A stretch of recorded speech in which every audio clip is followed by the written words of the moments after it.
adalah titrasi argentometri. Penasaran? Let's get started!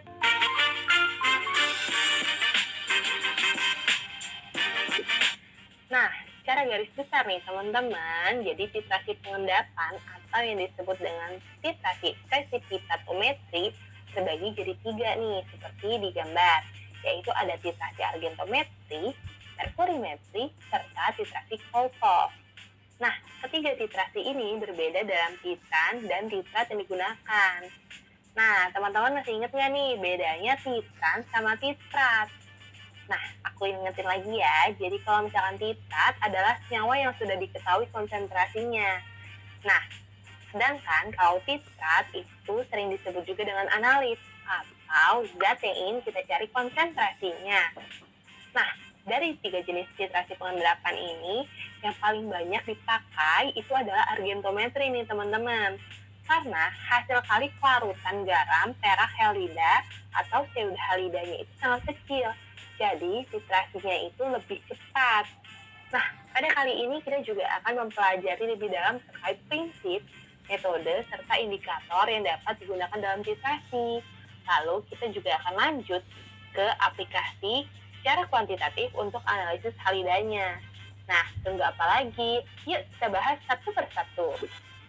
Nah, seperti yang dijelaskan sebelumnya nih teman-teman, jadi kan titrasinya ada 3. Nah, prinsipnya itu apa sih? Jadi prinsipnya itu sesuai dengan namanya, karena titrasi pengendapan, jadi prinsipnya adalah pembentukan endapan. Nah, yang kedua itu adalah tercapainya titik ekivalen. Dan hasil kelarutannya itu adalah dia melebihi KSP atau tetapan hasil kali kelarutan. Nah, kita bahas yang pertama nih teman-teman, ada titrasi argentometri. Jadi prinsipnya itu seperti yang sudah dijelaskan sebelumnya, adalah pembentukan endapan yang terbentuk antara AgNO3 sebagai titran dan halida sebagai titrat. Nah, yang kedua itu adalah mencapai TE atau titik ekivalen dan melebihi KSP. Nah, dia ini kita juga perlu tahu nih indikator dan metodenya. Nah, teman-teman bisa lihat di gambar, jadi itu adalah contoh beberapa nilai KSP dari AgCl, AgBr, dan AgI. Nah, kalau lihat di gambar nih teman-teman, itu kan bentuknya seperti huruf S ya. Nah, dia itu kalau kita lihat, untuk KSP yang nilainya paling kecil, atau KSP-nya AgI ini, dia itu kurvanya paling tinggi nih teman-teman. Nah, karena nih teman-teman, kita lihat ya, kalau semakin kecil nilai KSP, maka dia itu akan semakin mudah membentuk pengendapan. Makanya KSP AgI yang paling kecil itu dia kurvanya adalah paling tinggi. Begitu juga sebaliknya, kalau KSP AgCl dia itu nilainya paling besar, makanya kurvanya paling rendah. Nah, gampang kan? Kita lanjut ya. Nah, teman-teman bisa lihat di gambar nih untuk metode dan indikatornya. Jadi, untuk titrasi argentometri itu kan ada 3 jenis nih teman-teman. Ada menggunakan metode Mohr, metode Volhard, dan satu lagi metode Fajan. Nah, untuk titrannya, kalau misalkan metode Mohr itu adalah AgNO3, dengan titratnya itu adalah garam halida. Contohnya adalah Cl- atau Br-. Indikatornya adalah ion kromat. Nah, untuk kondisi khususnya dan TE-nya itu adalah, teman-teman bisa lihat di tabel ya. Jadi pH-nya 7-9, TE-nya itu adalah terbentuk endapan Ag2CrO4 dengan warnanya itu adalah coklat kemerahan. Nah, yang kedua nih teman-teman, ada metode Volhard. Dia ini sama titrannya AgNO3 dan ada SCN-. Nah, titratnya ini adalah garam halida dan ion Ag+. Indikatornya bisa pakai ion Fe. Nah, untuk kondisinya itu adalah pH-nya itu harus asam dan untuk TE-nya itu adalah terbentuk larutan FeSCN2+ dengan warnanya itu merah darah. Nah, yang ketiga teman-teman ini adalah metode Fajan, yaitu sama kayak metode Mohr, titrannya itu AgNO3. Lalu dia ini titratnya adalah halida, yaitu ada Cl-, Br-, I-, serta SCN-. Nah, dia ini menggunakan indikator absorpsi atau fluoresen. Nah, TE-nya itu adalah terbentuk endapan merah intensif. Nah, gimana, jelas kan? Oke, kita lanjut ya. Nah, yang kedua nih teman-teman, berbeda dengan argentometri yang titrannya itu adalah AgNO3. Jadi kalau ini yang kedua adalah titrasi merkurimetri. Titrannya itu adalah HgNO3 2 kali. Nah, dia ini prinsipnya sama, masih terbentuk endapan juga yang terbentuk antara tadi HgNO3 sebagai titran dan halida sebagai titrat. Nah, yang kedua ini sama juga, prinsipnya itu adalah mencapai titik ekivalen. Nah, indikatornya apa aja sih? Nah, yang pertama nih, ada nitroprusid, yaitu nanti akan terbentuk endapan putih. Dan yang kedua ada divinilkarbazid atau divinilkarbazon. Nanti dia itu warnanya ungu intensif.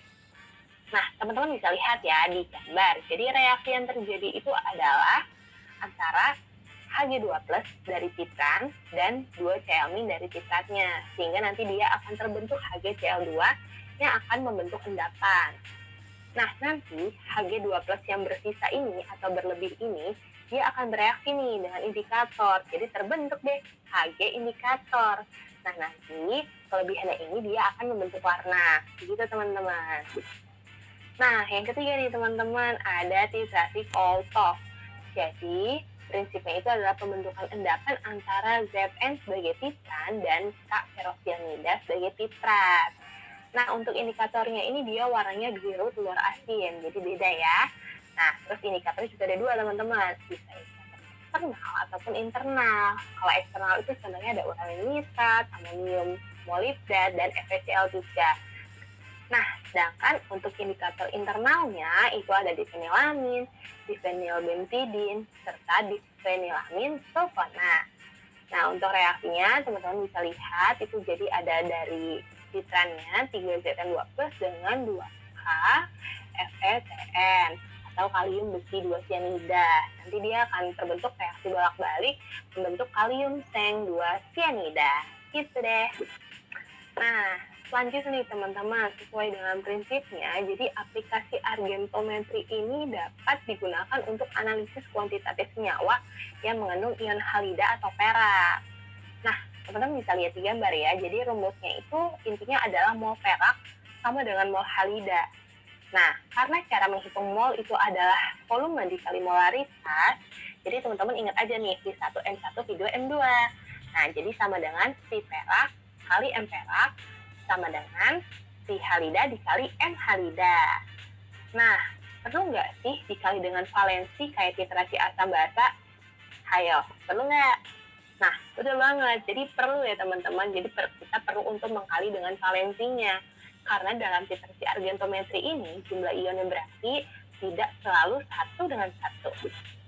Nah, teman-teman, untuk lebih mudah, atau lebih susah ya, lebih mudah dong tentunya. Kita masuk ke soalnya ya. Nah, contohnya adalah 25 mili 0,1 NaCl ditambah 1 mili larutan K2CrO45% dengan BM-nya itu adalah sekian, dititrasi dengan larutan 0,1 N AgNO3 sampai tercapai titik ekivalen.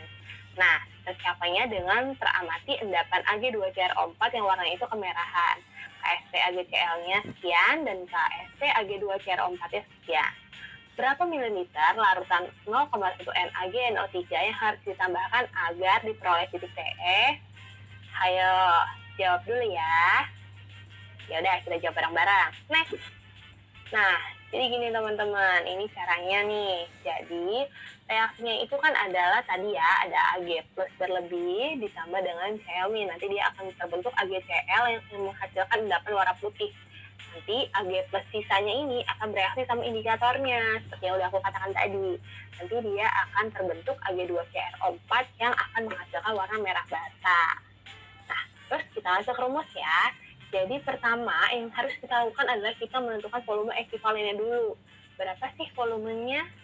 Nah, jadi seperti yang tadi nih, jadi kita pakai rumus mol Ag plus atau mol perak sama dengan mol Cl- atau mol halidanya. Tadi pakai V1M1P2M2, maka dihasilkan nanti volume Ag plusnya itu adalah 25 ml dikali dengan 0,1 N dibagi dengan 0,1 N sehingga dihasilkan 25 ml. Tapi belum selesai teman-teman. Nah, kita jumlahin dulu nih. Jadi, untuk volume total ekivalennya adalah 25 ditambah 25 ditambah 1. Jadi hasilnya adalah 51 ml. Nah, tahap selanjutnya nih teman-teman, kita cari tahu nih konsentrasi CrO4- pada titik ekivalennya. Tadi kan di soal disebutkan konsentrasinya larutannya adalah 5%. Nah, artinya dia itu pada 100 ml mengandung 5 gram K2CrO4. Nah, jadi tinggal dimasukin aja deh ke rumus.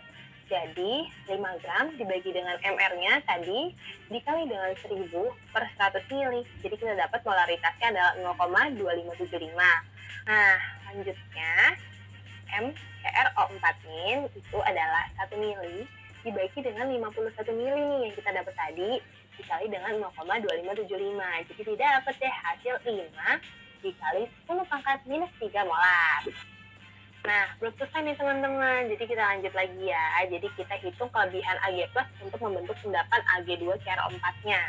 Jadi kalau Ag2CrO4 itu kan terbentuk dari Ag plus 2 kali dikali dengan CrO4-. Nah, tadi hasil kali kelarutannya itu adalah 2 kali 10 pangkat minus 12. Nah, kita cari nih. Kita masukin aja ke rumus, Ag plus 2 kali dikali tadi KSP dari CrO4-nya adalah 5 kali 10 pangkat minus 3. Sama dengan dari KSP Ag2CrO4 yaitu 2 kali 10 pangkat minus 12. Lanjut deh, kita masukin ke rumus dan kita dapat konsentrasi Ag plusnya itu adalah 2 kali 10 pangkat minus 5 molar.